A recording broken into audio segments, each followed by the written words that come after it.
Então, gente, muito obrigado por estarem aqui, o pessoal que está nos assistindo. Essa live é a nossa estreia deste quadro que a gente vai fazer todo mês no Ensino para Todos, que é justamente um espaço que a gente vai abrir para pessoas que fazem a diferença. Esse é o título, né, da nossa live. Pessoas que fazem a diferença, pessoas que fazem a diferença para a comunidade LGBTQIA+.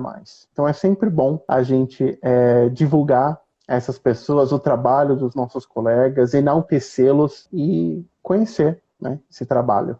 Então hoje a gente vai ter 3 convidados, eu sou do Ensino para Todos, meu nome é Felipe, podem me chamar de Phil, o pessoal que já está aí já pode até já me conhecer, e a gente vai conhecer essas 3 figuras interessantes. A primeira delas é a Cíntia, né? Então vamos lá. Cíntia Rodrigues, ela trabalha com ELT, que é o ensino da língua inglesa já há mais de 16 anos, bacharel, né, em linguística pela Universidade de São Paulo, mestre em linguística aplicada pela Universidade, não vou saber falar esse nome. Bedfordshire. Da onde que é?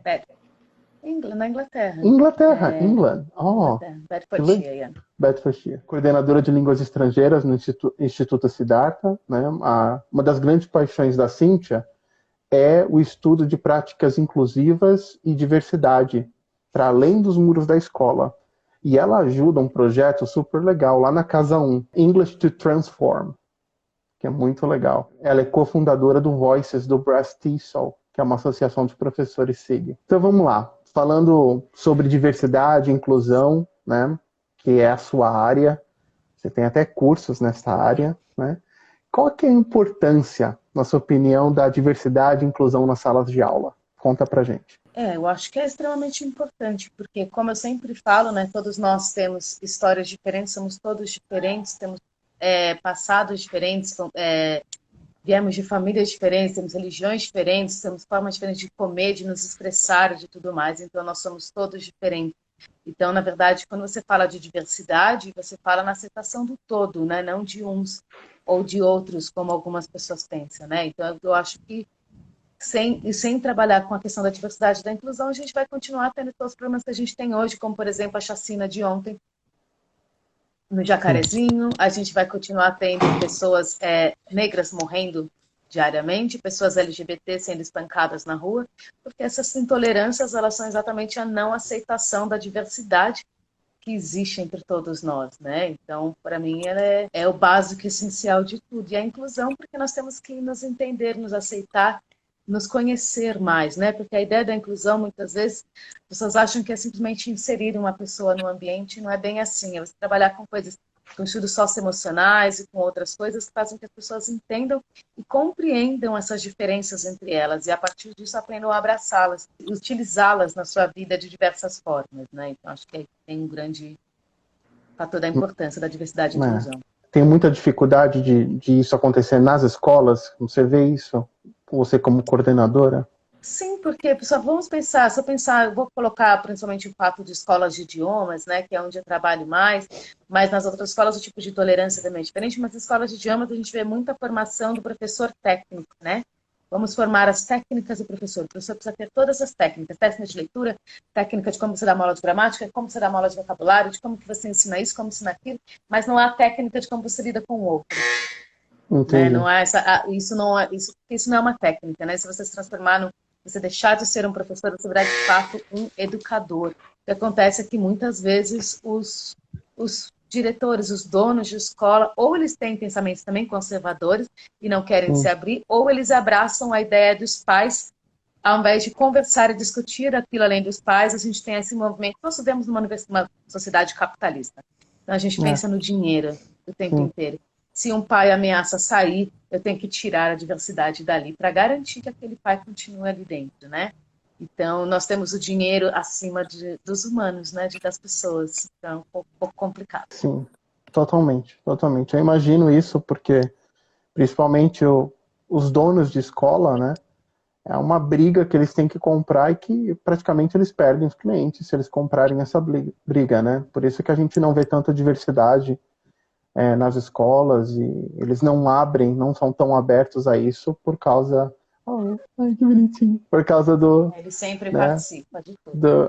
bem-vindo. Como que a gente pode, então, promover, ajudar as minorias, promover a inclusão e a diversidade? Olha, eu acho que essa pergunta ela é uma pergunta extremamente difícil, né? Porque como que a gente faz isso? Existe algum caminho? Eu estava agora num curso que é de questões antirracistas. E eu percebo que, basicamente, o que eles estão fazendo é trabalhar com as leis, né? Eu acho que nós temos muitas leis ao nosso favor e a gente tem que lembrar que elas existem. A gente vive eu sinto que a sociedade em que a gente vive, ou pelo menos aquela que eu tenho mais conhecimento, no caso, né? Ela tem muito costume de a cultura estar acima da lei, né? Então você vê juízes não aceitando questões de mulheres porque ele acha que o homem não fez aquilo ali, não é tanto assim, apesar de ter uma lei contra assédio e coisas do tipo, né? Você vê, então nós temos uma questão que a cultura, infelizmente, tem uma advogada que provavelmente não sei se vai falar sobre isso depois, mas nós temos essa questão de que a cultura, ela muitas vezes fica acima das leis. E um dos trabalhos mais importantes atuais é você trabalhar com a lei, porque a lei ela te respalda, né, no caso. Então, se você tem lei antidiscriminatórias, antirracistas, anti-homofóbicas, obrigam a inserção de pessoas com dificuldade de aprendizado ou com outros tipos de deficiência a participarem de tudo, é a partir daí que a gente tem que entrar, porque é o caminho mais fácil, onde a gente trabalha com a lei. Porque para aos poucos, talvez, conseguir você mudar a questão cultural mesmo ainda em cima, né? Mas não é tão fácil, não. É bem difícil. Imagino, imagino. A própria televisão, né, propaga aquelas piadas, né, que Eu ensinar que depreciam. piada não é sempre piada, é difícil. Eu acho que uma questão importante você falou da piada, que é o que eu lembrei logo na sequência que eu queria falar, que é o fato de que a forma em que a gente se relaciona com as pessoas também ela é muito importante, como a gente responde às pessoas. A partir do momento que eu comecei a trabalhar com voices, principalmente, que foi onde eu comecei a trazer mais questões de diversidade, questões LGBT e tudo mais, uma das coisas que você percebe sempre é que as pessoas se colocam na defensiva, a partir de tudo que a gente fala. E por mais difícil que seja, que pareça, a gente tem que aprender a sair dessa defensiva, a gente, na verdade, entender que o outro está na defensiva e trabalhar com aquilo, mostrando exemplos, mostrando coisas, e dando tempo de reflexão do outro, porque a gente trabalha com diversidade, a gente trabalha com desconstrução. E a desconstrução não é pontual, não é num único momento, ela é um processo, né? Uhum. Então, o momento da raiva e da defesa também faz parte do processo de desconstrução. Ele é o passo número 1 para isso.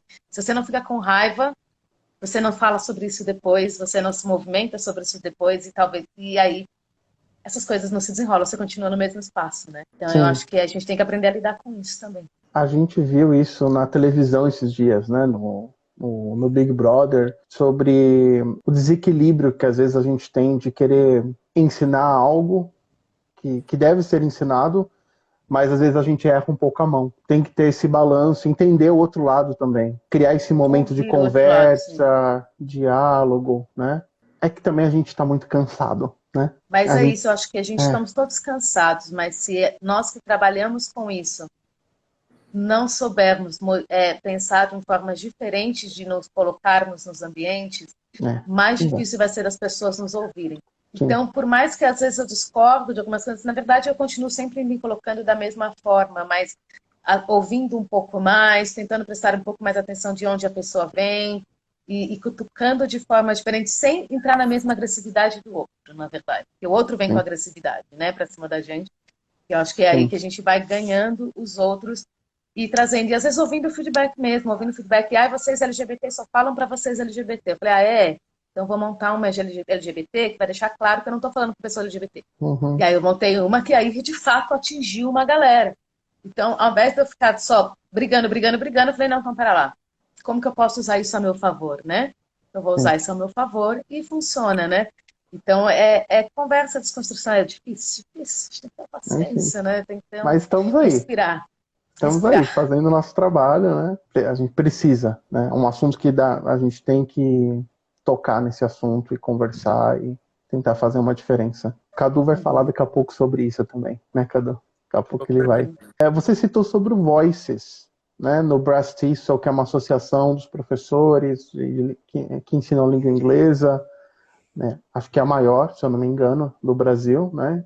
Fala um pouquinho do Voices pra gente, por que que ele existe. Voices, ele já existe desde 2016 ou 2017, eu sempre confundo, mas acho que começou em 2016. Ele começou exatamente com uma questão, na verdade, das mulheres, uma questão da necessidade da equidade em palestras e coisa do tipo, como você vê que você tem um número muito grande de homens como palestrantes e muito poucas mulheres como palestrantes, sempre. Isso é muito comum em quase todos os cantos, apesar de você ter muitas mulheres fazendo workshop, você tem poucas sendo convidadas para dar plenárias ou fazerem coisas mais importantes, no caso, né?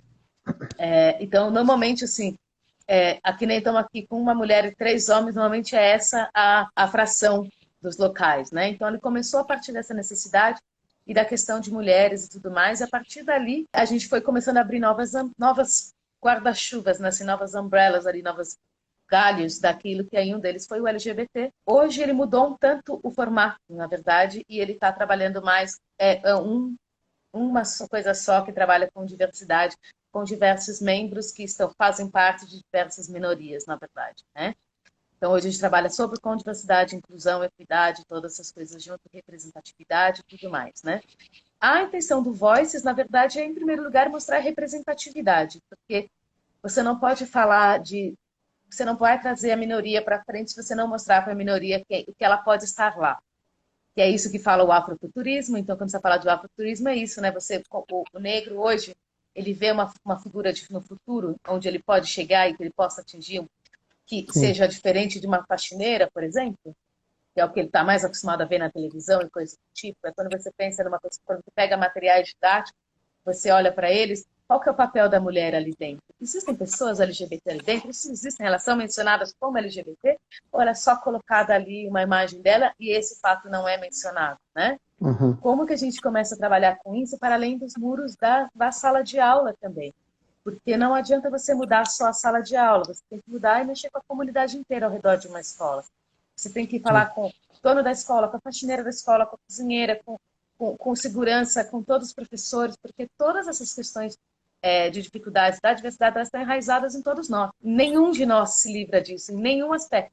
Você pode estar um pouco mais à frente em um, mas você está atrás em outro sim. aspecto de desconstrução diária, né? Então, você tem que trabalhar com a comunidade inteira, porque não adianta nada eu falar com um grupo de professor que vai falar com um grupo de alunos e aí chega na sala de aula, depois esse aluno, ele sofre preconceito do segurança que está lá na frente. É, Porque isso caiu por tem terra. pesquisas que mostram exatamente isso, né? Então, hoje, o Voices, ele trabalha na Associação de Professores Brasileiros de Inglês do Brasil. Então, ele trabalha basicamente com coisas voltadas para o ensino, mas trazendo hoje o papel do educador, porque é aquilo, dentro dos professores de inglês, como eu disse antes, a gente trabalha muito com a questão da técnica, do como você virá a ser um bom professor. Mas e como que você faz para ser um bom educador de verdade, né? Quantas pessoas que estão ali dentro estão abertas para isso? Existem muitos debates em que as pessoas falam que isso é tudo besteira. Não é disso que o aluno precisa. O aluno precisa entender que você saiba explicar a gramática direito. O aluno precisa que você tenha técnica de... E as pessoas ainda não entenderam a importância do aluno ser aceito, dele ser compreendido. E mais ainda, o quanto a pessoa do seu lado, o outro professor que está na sala de professores com você, Uhum, também sofre questões de sim. diversidade como um todo, né? Tanto questões LGBT, já apanhou na rua, não existe mais a homofobia. Você já foi, algum carro já correu atrás de você, fingiu que ia te atropelar? Já foi xingado na rua? Você já teve alguém correndo atrás de você com um pau para te bater? Alguém já te ameaçou com uma cadeira na rua? Nada disso te aconteceu, tudo isso aconteceu comigo, entende? Então eu acho importante que a gente mostre que eu sou uma mulher de classe média, que tenho o meu próprio apartamento, que trabalho numa escola, tive muitos privilégios educacionais, falo inglês com fluência, estudei na Inglaterra, no caso, e ainda assim tudo isso me aconteceu. Entendeu? Então, Branca, assim, né? branca, É, exatamente, normalmente bem vestida, e tudo isso me aconteceu. Então, e continua me acontecendo em diversos momentos, né? Então, eu acho que é aí que a gente tem que, para isso que a gente está, e para mostrar para as pessoas que não é bem assim, né? uhum, Que precisamos de mais, que nossos alunos precisam se ver representados, nossos alunos precisam sentir que eles são o que eles podem ser e que eles estão seguros onde eles estão para poderem aprender. Senão, eles não vão aprender. Perfeito, Cíntia. Muito bom. Se tiver algum professor assistindo nossa live, a Cíntia ela tem um curso muito interessante sobre inclusão e diversidade. Eu vou colocar depois o link dela, do Instagram. Vocês podem entrar no Instagram dela, manda mensagem para ela, conversa, que é bem interessante. Nós, como professores, educadores, também temos essa visão diferenciada, né? Então começa por nós, né? Para depois a gente Sempre. passar para os nossos alunos, né? Então visitem lá o perfil dela, depois eu vou colocar lá tudo certinho. Obrigado, Cíntia. Foi ótimo. Você. Foi ótimo. José Eduardo Parlato Vaz. Nome de doutor, né? E ele é doutor em Direito, né? Nome de doutor, né? Ele é doutor em Direito, mestre pelo Centro Universitário FIEO, especialista em estratégias avançadas de negociação e mediação pela Universidade Castilha-La Mancha. Só tem gente internacional aqui hoje, né, lá na Espanha. Especialista em Direito em Processos de Trabalho pela Universidade do Mackenzie. Conheci o José Eduardo Parlato Vaz e ele sempre ajudou e apoiou o nosso projeto, né, do Ensino para Todos, né. E ele também tem uma questão voltada para a diversidade, né? Então, o que levou o doutor a se interessar pelas questões de diversidade? Oi, Felipe. Primeiro eu quero te agradecer pelo convite da live. É um prazer estar aqui, compartilhar a live com a Cíntia, com o Cadu. Quando fui fazer mestrado, eu fiz mestrado em Direito do Trabalho. E quando eu fui fazer doutorado, eu pensava também em seguir o doutorado em Direito do Trabalho. Mas no meio do curso, eu li uma reportagem que estava dando a notícia que na França tinha reconhecido o primeiro cidadão com gênero neutro. E dessa reportagem eu me chamou a atenção, falei, olha, é um tema ligado aos direitos sociais, porque o doutorado era a linha de pesquisa em direitos sociais, e daí eu fui desenvolver a minha pesquisa, onde eu levantei para tratar dessa questão da identidade de gênero não binária, né? Mas para eu chegar nela, eu levantei toda a Constituição Federal trazendo os princípios que garante a qualquer um o seu direito de exercer a sua sexualidade como bem entende. Então, disso, a partir da pesquisa do doutorado, eu comecei a trabalhar com questões de diversidade, mas mais especificamente LGBTIA+. Que legal. Muito bom. Trocou um pouquinho de área, né? Mesmo elas conversam um pouco, né? Dos direitos da família. É que quando eu fiz o mestrado, eu tinha feito então em Direito do Trabalho, mas aí eu comecei a lecionar. E lecionando, eu dei aula por 10 anos na cadeira de Direito de Família.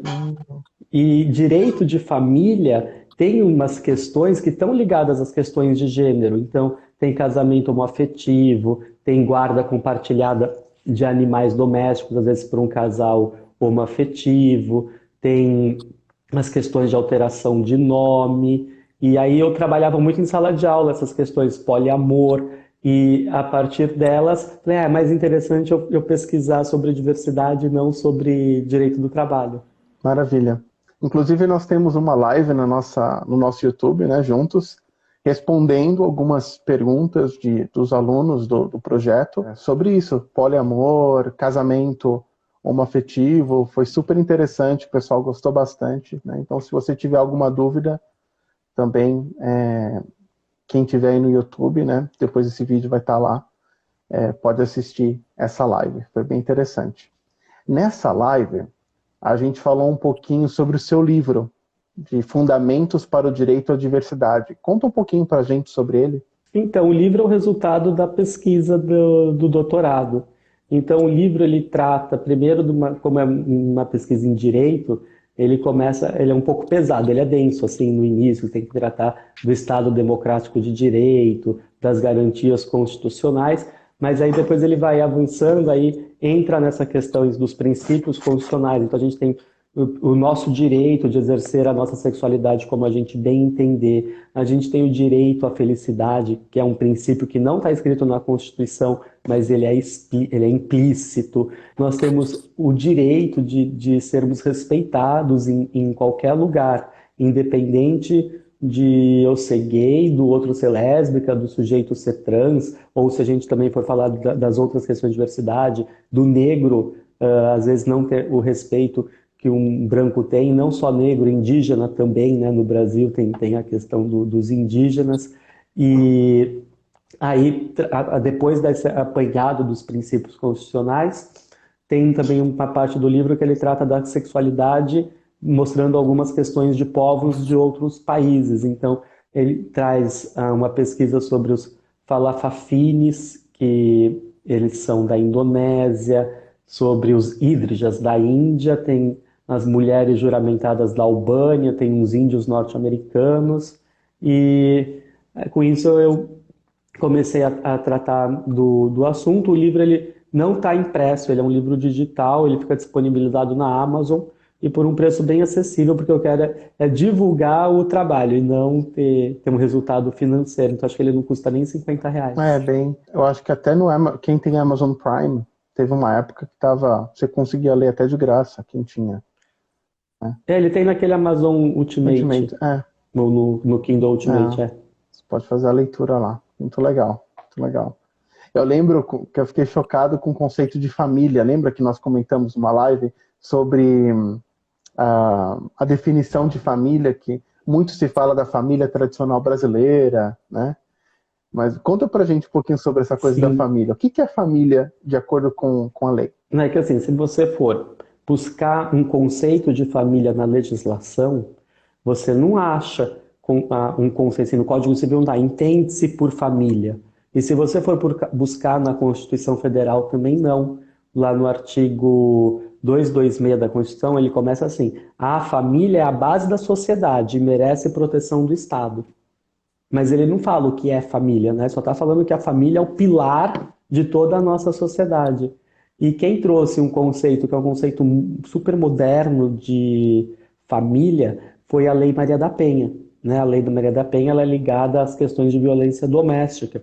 Então, né, que assim, quando você vai trabalhar com legislação, por exemplo, em direito de família, você só vai trabalhar até o segundo colateral. Então, quem é o seu herdeiro? Então, seus filhos, seu pai, sua mãe, seu cônjuge, seu irmão, acabou, vira seu sobrinho, mas daí já não vai mais. Mas pela Lei Maria da Penha, o conceito que ela traz, ela estabelece que família é uma comunidade de pessoas ou formada por vínculo genético, ou formada por vínculo civil, né, que é no caso a adoção, ou de outras espécies, como por exemplo agora as questões da multiparentalidade, ou se a própria pessoa se compreender e se definir que o outro é da família, já é. Então vem expresso, né, que assim, ou por vontade expressa. Então, se é uma comunidade, né, dentro das questões do LGBTQIA+, nós temos as famílias sociais, né? As famílias sociais, elas são comunidades de pessoas que elas não têm um vínculo genético, mas que são casas de apoio, de acolhida para pessoas que às vezes estão entrando no início da sua vida sexual homoafetiva e sofrem discriminação às vezes de amigos, de pais, de parentes. Então, as famílias sociais acolhem. Então aqui está um conceito de família por vontade expressa, porque ali ninguém é família, né? Cada um veio de uma casa, de um núcleo, mas estão ali se ajudando e se apoiando. Então, família... E esse é o conceito mais contemporâneo que existe de família, buscando a legislação, está na Lei Maria da Penha. É realmente quem a gente escolhe, né? Como a gente fala, né? Que a família, né, para um LGBT às vezes é quem a gente escolhe, né? E essa coisa de família tradicional brasileira é uma falácia. Se você for pensar em modalidades de família, lógico que existe a família pai, mãe e seus filhos, né, que é a família clássica, a família hétero, mas tem família mosaico, tem família uniparental, tem a família formada pela união estável, tem a família homoafetiva, então tem muitas modalidades de família. E famílias de afeto, né?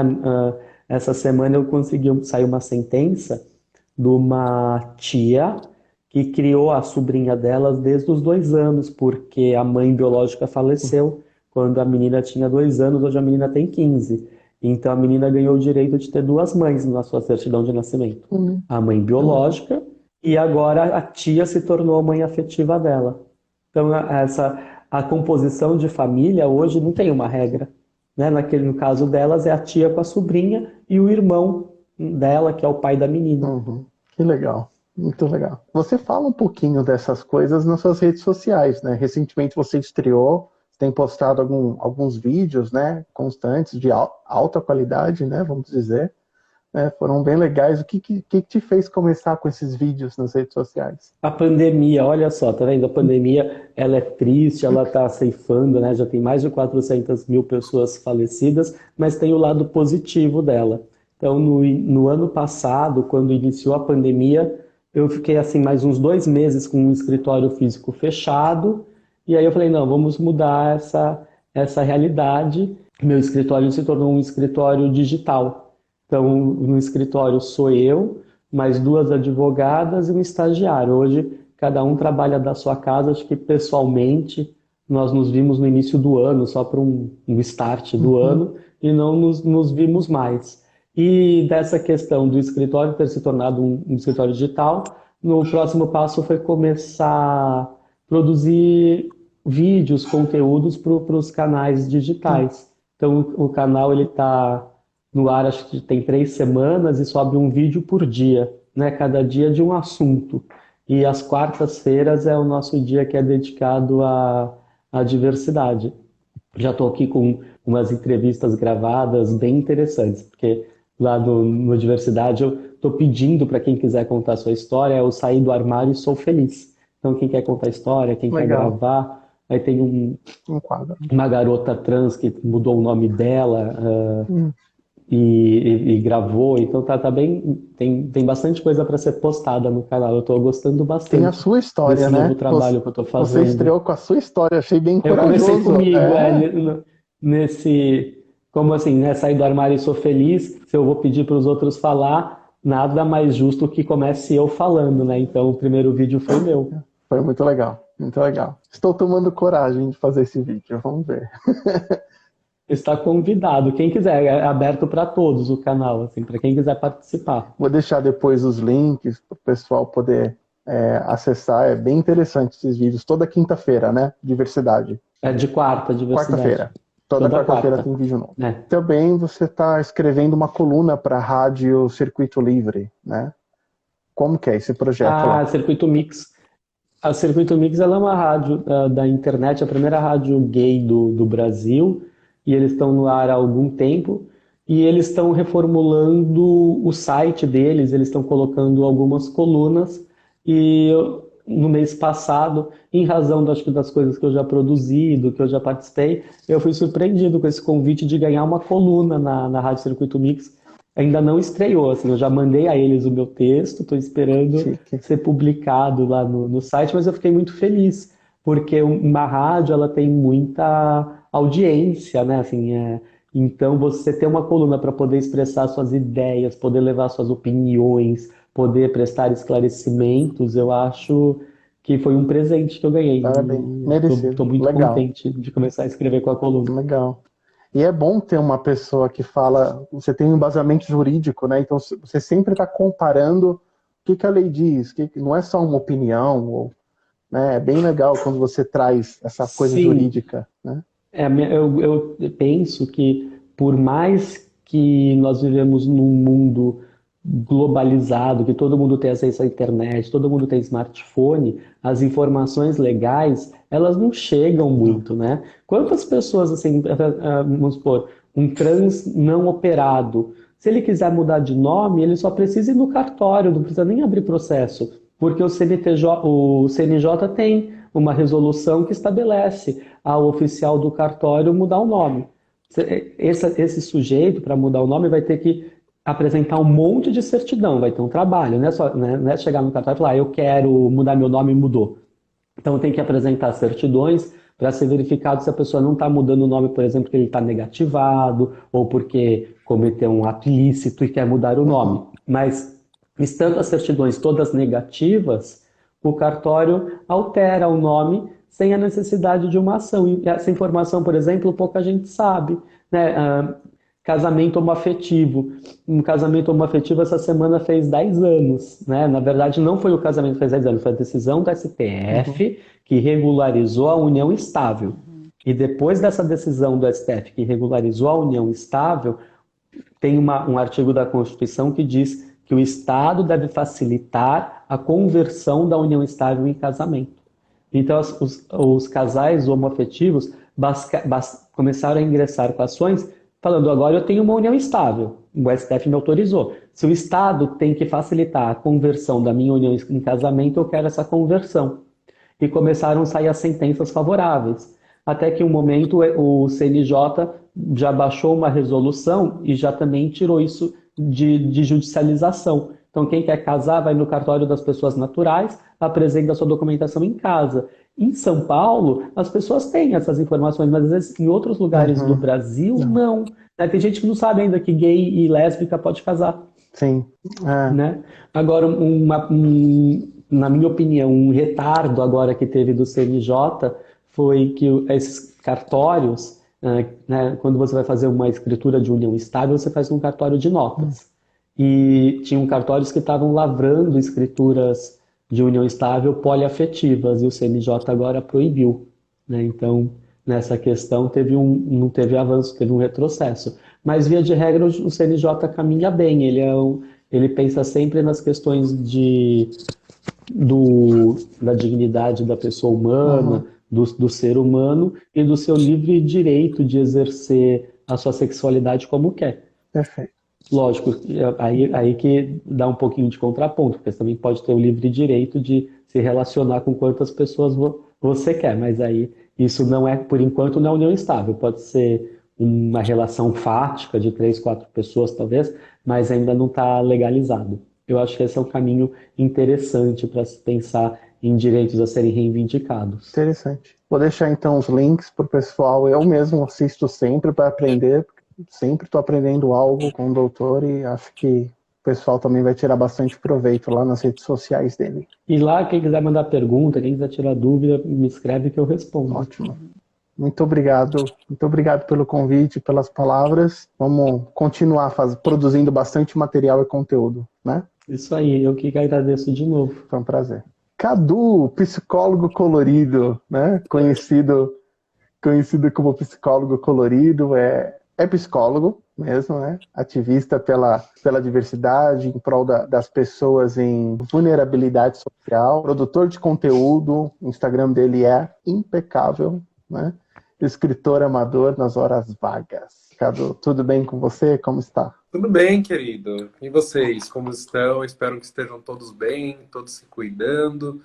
E primeiro, né, muito obrigado pelo convite.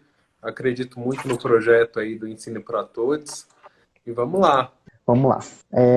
Tem bastante coisa para você falar. Por que é tão importante a gente falar de diversidade nos ambientes corporativos, baseado no que a Cíntia falou, no que o José Eduardo falou?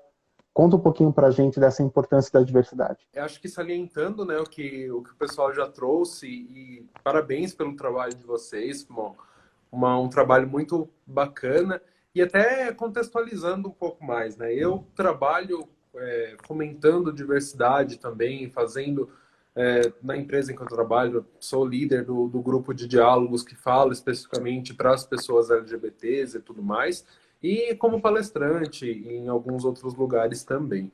E aí, quando a gente fala de por que é importante a gente conversar sobre diversidade nos diversos ambientes, e aqui eu vou me ater mais ao ambiente corporativo, porque eu vejo, né, uma empresa, ela é um retrato, ela é um recorte da sociedade. Então, lá você vai conviver com pessoas completamente diferentes, com histórias completamente diferentes, né? Então, você vai conviver com pessoas que, de repente, nunca seria seu amigo, né? Se você olha assim e fala, não, essa pessoa nada a ver comigo e tal.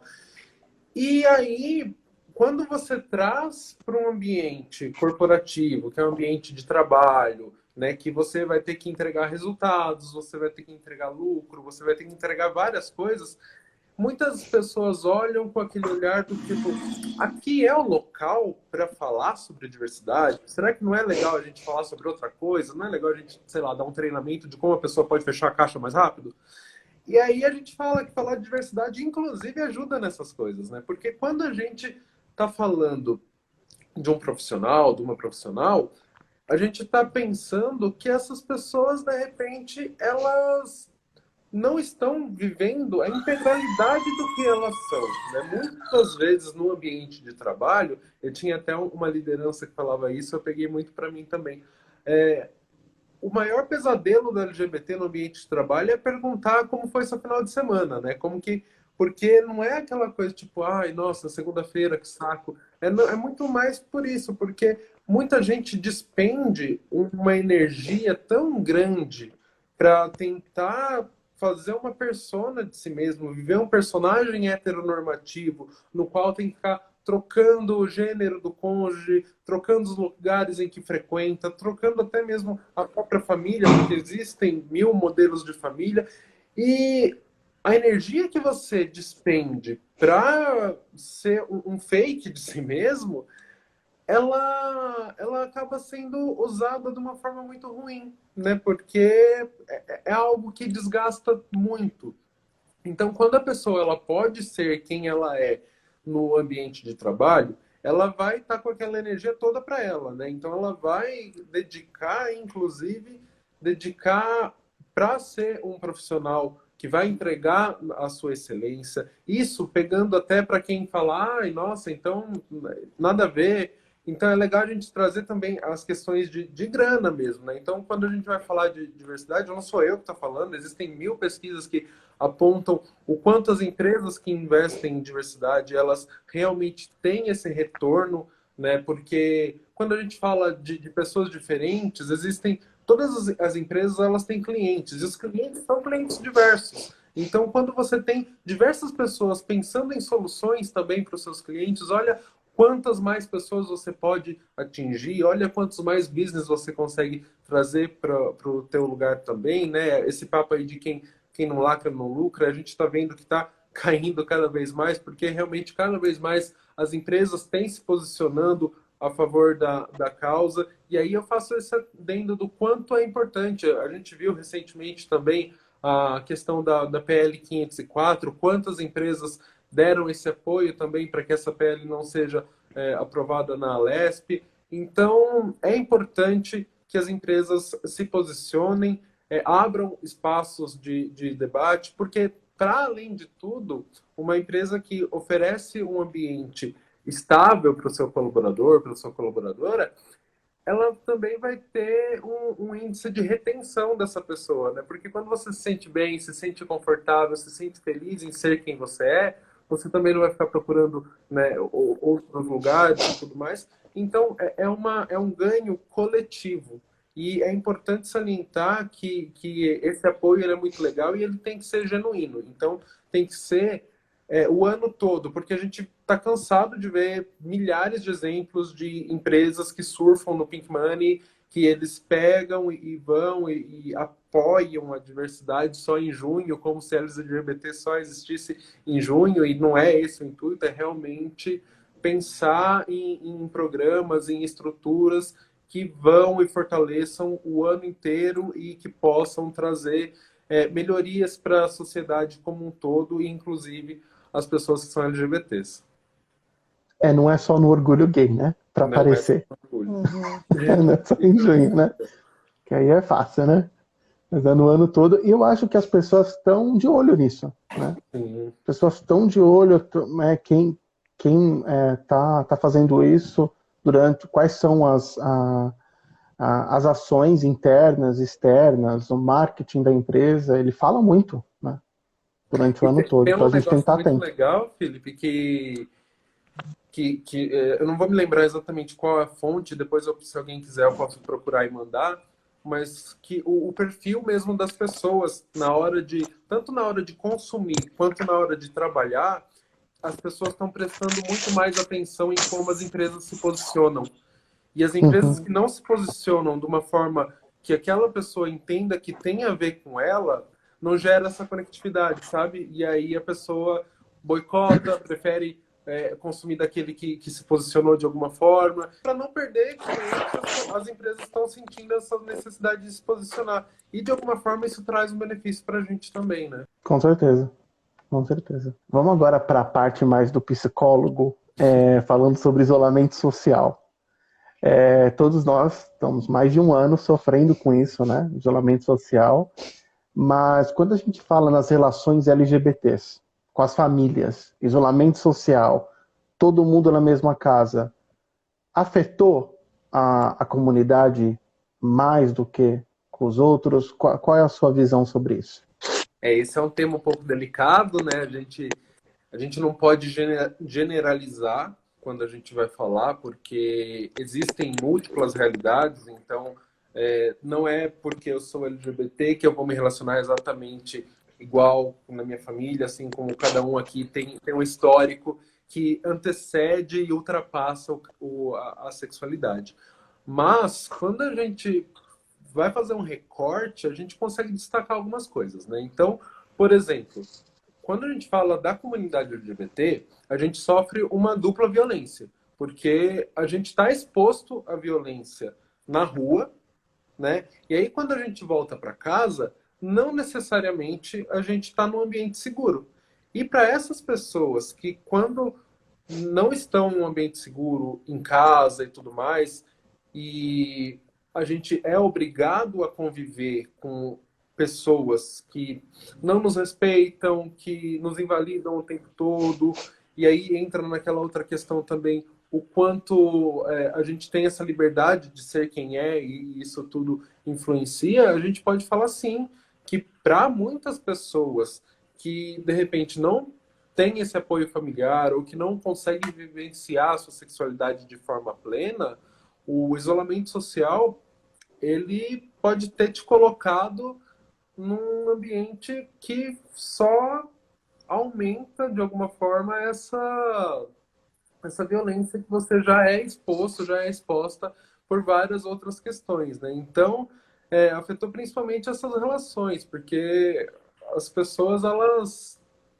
antes poderiam sair, de repente elas estavam em casa, e em casa não é aquele ambiente legal, mas ela podia ir até o trabalho, e no trabalho encontrar um ambiente mais acolhedor, ir para a escola, para a faculdade, sair para um barzinho, para uma balada com os amigos, e usar a casa, né? Eu conheço muita gente que vai para casa só para dormir, porque não é bem aceito, entendeu? Então, a gente tem essa série de questões e a gente pode entender que sim, acabou afetando de alguma forma. Pesado, né? Um lugar que era para ser seguro, né? Acaba se tornando aí quase que um pesadelo, porque é o único lugar que a gente pode ficar, né? Sim. Agora, não tem mais escapatória. Quais são as suas dicas, então, se eu estou passando por isso, por esses problemas, até em modo geral, quando a gente fala de saúde mental, né?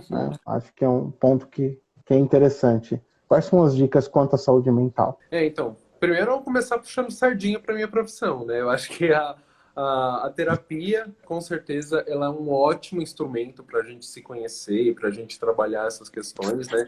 E aí, sempre que eu falo isso, já acende a luzinha aqui, porque eu sei que muita gente fala, e eu concordo, que terapia é um investimento, então é uma grana que nem sempre as pessoas têm sobrando. A gente sabe que a realidade hoje, o salário mínimo e tudo mais, as pessoas têm muitas outras prioridades do que fazer a terapia, se conhecer e tudo mais. Então eu sempre indico também para quem não tem condição financeira, que existem muitos locais que oferecem terapia a preço popular ou até mesmo de forma gratuita. Social. Eu sempre saliento que nas faculdades que oferecem o curso de psicologia, elas oferecem terapia de forma gratuita e com uma qualidade muito bacana, né, com supervisão e tudo mais.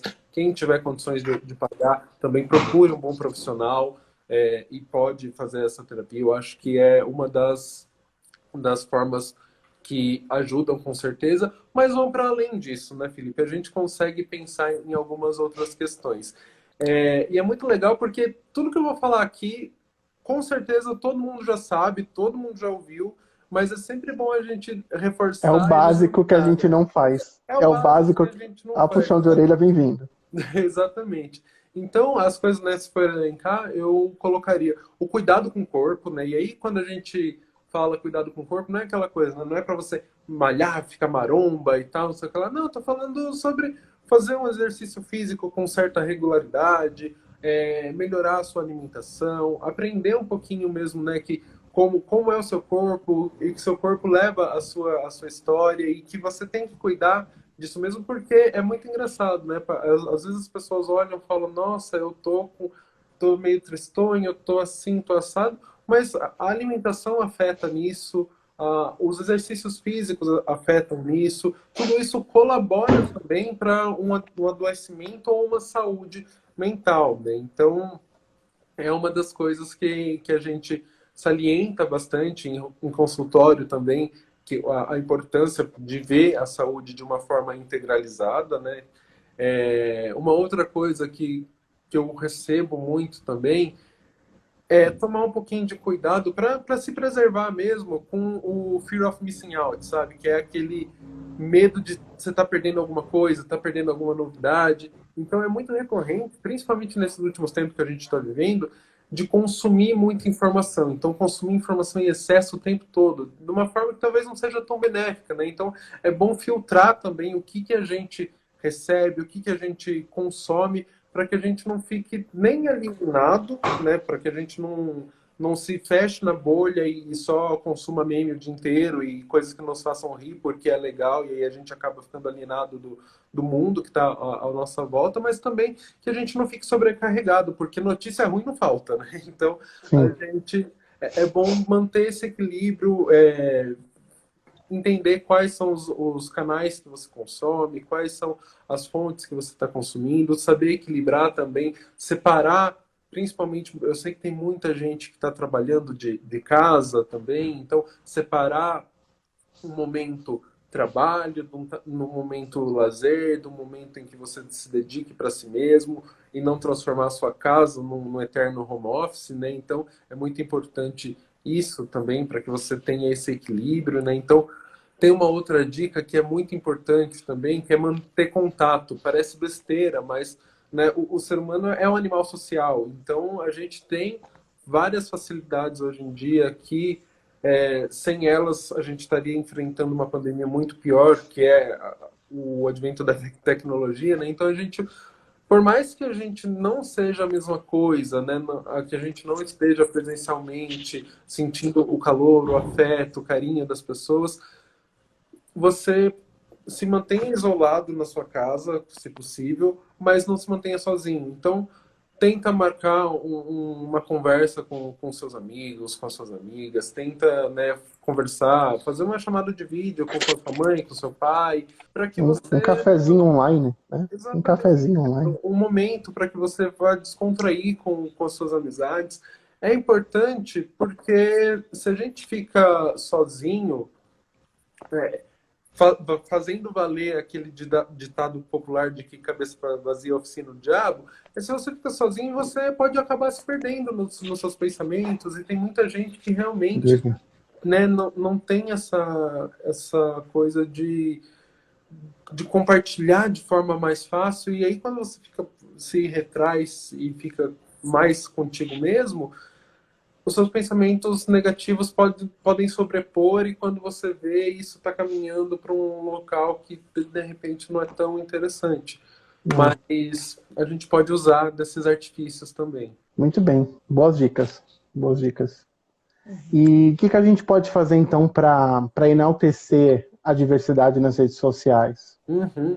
Essa é uma pergunta bem legal, Felipe. Por quê? Porque aqui, né, a gente já está falando para doutrinados, né? Então a gente sabe bastante aqui o que fazer também, que legal. Mas a principal coisa que eu destacaria para quem está fazendo vou dividir em dois momentos, para quem faz conteúdo e para quem consome esse conteúdo, né? Então, para quem está fazendo conteúdo, é pensar em conteúdos diversos realmente, né? Então, mostrando a pluralidade das pessoas, pluralidade das vivências, né? Mostrando que existem pessoas LGBTs que são negras, que são indígenas, que são deficientes, que não tá pautado uma caixinha numa coisa, uma caixinha noutra coisa. Então, mostrar realmente a diversidade que existe no mundo. E para quem consome, né, para essas pessoas fazerem o esforço consciente de consumirem produtores de conteúdo diverso também nas redes sociais. Então, porque uma das formas também de quebrar o preconceito, Felipe,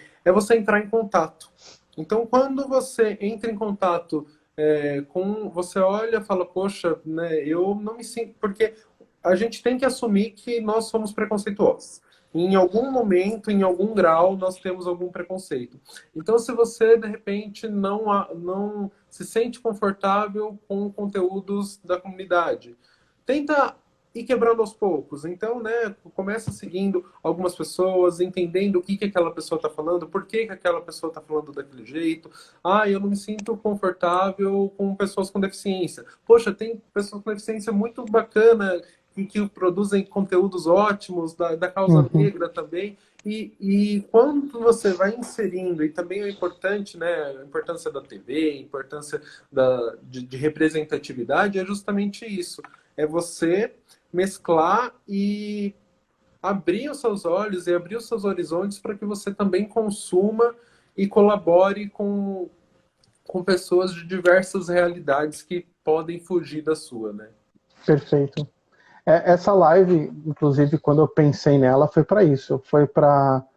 Eu comecei a montar uma lista de pessoas que fazem algo, produtores mesmos de conteúdo que precisam ser conhecidos, né? Então, acho que essa ideia é bem isso que você falou, de enaltecer essas pessoas, divulgar o trabalho delas, conhecer aos poucos, né? Hoje aqui foi só um resumo de toda a carreira que vocês fazem, vocês têm muito mais, né, do que isso, mas foi só um trailer, né, dessas 3 pessoas especiais aqui. Então, eu vou deixar os links, né, das redes sociais, vocês podem acompanhar os trabalhos em outras redes que eles têm, cursos, terapia, trabalhos, direito, né? Então, tem muita coisa aqui que a gente pode tirar proveito e divulgar para outras pessoas, né?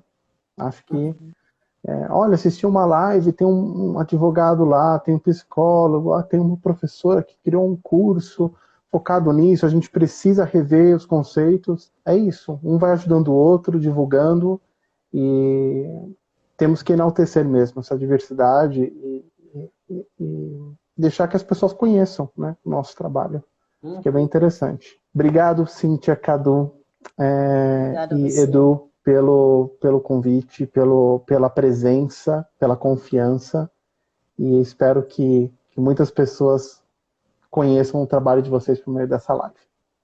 Que legal. Tá bom? Obrigada a você. Muito obrigado, gente. Até a próxima. Obrigado. Obrigado. Até. Tchau, tchau. Tchau, tchau. Tchau, obrigado. Obrigada. Tchau.